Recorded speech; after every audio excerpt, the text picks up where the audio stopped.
Hello, in this video I'm going to show you how to do the XOR instruction in assembly. So XOR, very similar to the OR instruction, it acts on a binary level.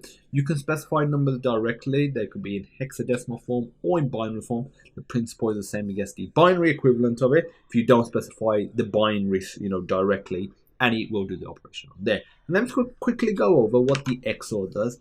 I recommend that you check out the AND instruction and the OR instruction videos, because a lot of this will feel right at home if you understand those videos. Okay, so what we have is this little, let me get rid of this number here, just in binary. So we have 10 and we have 3. If we do the OR instruction, OR basically determines it's a 1 if any one of the bits are on. So this will be 0, this is 1, and then we get a total of 11.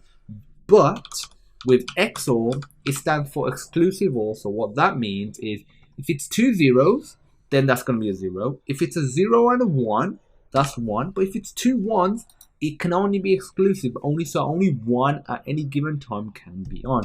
So this will actually just result in 0. This will result in 1. So only one of them is on. So this will give us 9.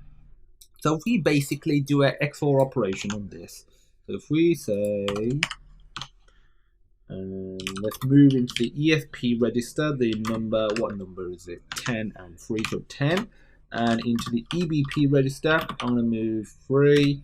And then to do the operation, do XOR, ESP, EBP. We specify the two locations. The second operand does not have to be a register or a variable. It could just be a value directly. The first does, because it will actually get overwritten with the result, which should be 9. So what we'll do is we'll print out the length of, or we'll use the length based on this calculation. So we should only print out 9 characters from hello world.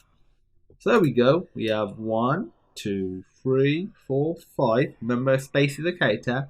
6, 7, 8, and 9. So that's literally all you need to know regarding exclusive OR instructions. If you have any questions, feel free to pop me a message, and as usual, I look forward to seeing you in the next video.